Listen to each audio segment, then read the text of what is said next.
안녕하세요 여러분, 김수달입니다. 재미있는 공항 에피소드들을 생각하다 보니까요, 각 나라별로 손님들의 확실한 특색이 있었어요.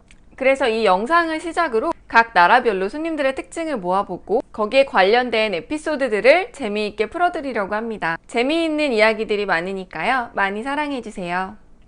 오늘 첫 번째 편으로 다룰 나라는 바로 우즈베키스탄입니다. 우즈베키스탄의 타슈켄트라는 도시에 취항을 하고 있는데요. 타슈켄트는 항상 카운터가 너무 번잡하고 수속이 너무 오래 걸려서 아예 일반석 카운터에서 하지 않고 타슈켄트 전용 카운터를 따로 빌려서 운영을 할 정도로 복잡한 카운터예요. 타슈켄트를 가는 대부분의 손님은 바로 보따리 상인들입니다. 이분들은 현지에 가서 팔 물건을 가져가셔야 되기 때문에 상당히 대량의 물건을 가지고 오세요. 그리고 가져가는 제품들이 좀 특이합니다. 타슈켄트 손님들이 되게 큰 박스에 이렇게 테이프로 칙칙 감아서 뭔지 알 수 없게 가져왔는데 무게를 달아보면 엄청 무거운 거예요. 그래서 이게 뭔지 알아봤더니 자동차를 나눠가지고 가져가는 거예요. 한 명은 앞문, 한 명은 뭐 본넷, 한 명은 핸들, 이런 식으로 손별로 나눠가지고 여러 명이서 그 자동차 부속들을 가지고 가는 거예요. 그래서 현지에서 그걸 다 조립을 해가지고 차 한 대를 만들어서 판대요. 그럼 돈이 엄청 많이 남겠죠. 무거운 거 실어서 초과 수화물을 낸다고 하더라도 그거보다 자동차를 한 대 만들어서 팔면 당연히 훨씬 더 가격을 많이 받을 수 있을 거니까요. 저는 그게 너무 놀라웠어요. 어떻게 차를 나눠가지고 들고 가서 그걸 현지에서 붙여가지고 팔 수가 있지? 그분들의 특징이 영어를 정말 하나도 못하세요. 짐 무게가 항상 초과가 되잖아요. 그래서 손님한테 뭐라고 말을 해야 되는데 영어도 안 통하고 한국어도 안 통하고, 그래서 항상 고생을 너무 많이 했어요. 근데 어느 날 처음 보는 러시아 아저씨가 카운터에 매일 오시는 거예요. 알고 보니까 그 상인분들이 말이 안 통해서 너무 힘드니까 그분을 고용을 하셨나 봐요. 그래서 그 아저씨는 한국어를 하실 수 있어요. 그래서 그 아저씨가 매일 카운터로 출근을 하시면서 통역을 해주셨어요. 근데 그 아저씨 성함이 복귀였거든요. 그래서 저희가 소속하다가 맨날 말이 안 통하면 복귀 아저씨! 이런 복귀 아저씨가 와가지고 통역을 해주고, 그리고 진짜 웃겼던 건 그분들이 붙이는 짐에 라이터 같은 게 항상 많아서 매일 보안 검색에 걸렸거든요. 그럼 이제 방송으로 뭐 누구 손님 카운터로 오세요 라고 방송을 하잖아요.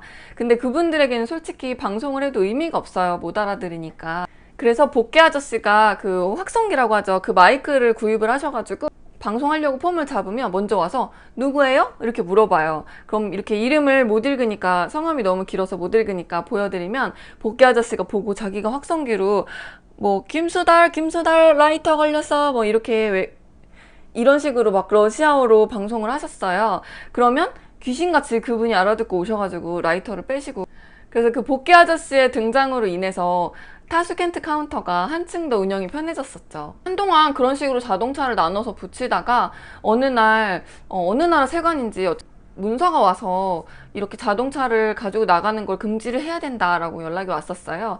그래서 그 다음부터는 그분들이 크게 박스 포장해오는 거를 다 뜯어가지고 자동차인지 아닌지 확인을 했었죠.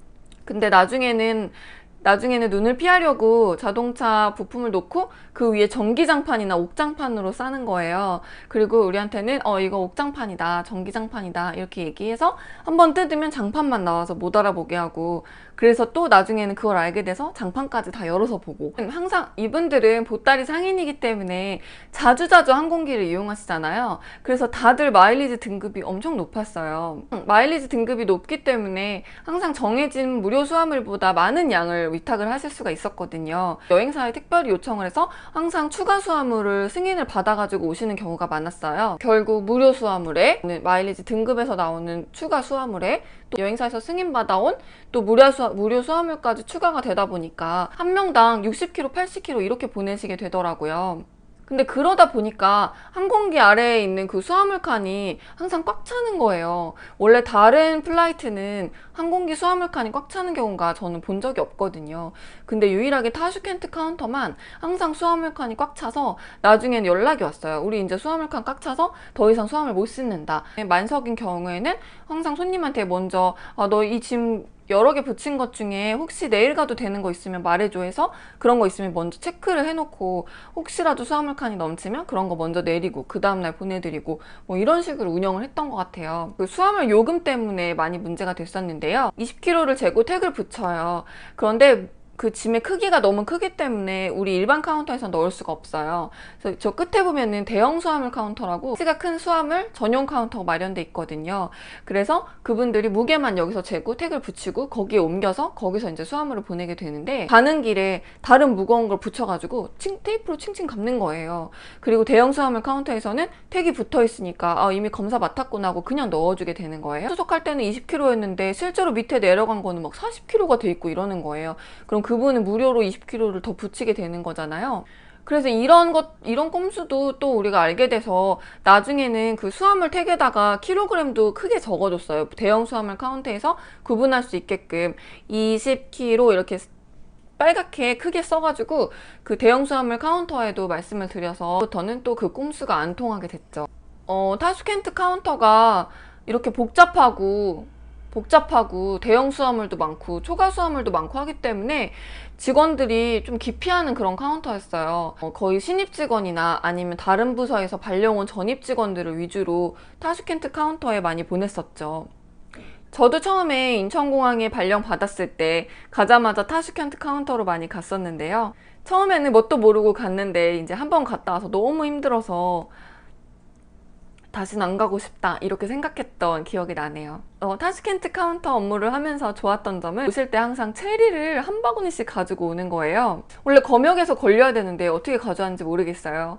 근데 어쨌든 그 지역이 그 타슈켄트가 체리가 엄청 싸고 좋대요. 상인이랑 같이 카운터에 와서 상인은 약간 쑥스럽게 쭈뼛쭈뼛 하고 있고 복귀 아저씨가 이거 체리 먹어요 이렇게 주고 가면 체리 직원들이랑 같이 먹었는데 진짜 너무 달고 맛있고, 우즈베키스탄 하면 뭐 미녀들의 나라, 김태희가 밥 갈고 뭐 이런 나라라고 많이 기억을 하실 텐데요. 저에게 우즈베키스탄은 조금 다른 기억으로 남아있어요. 김수달이 얘기하는 첫 번째 국가별 특징으로 우즈베키스탄 타슈켄트를 다뤄봤는데 재미있게 보셨는지 모르겠습니다. 영상이 재밌으셨다면 구독, 좋아요 꼭 눌러주세요. 감사합니다. 안녕.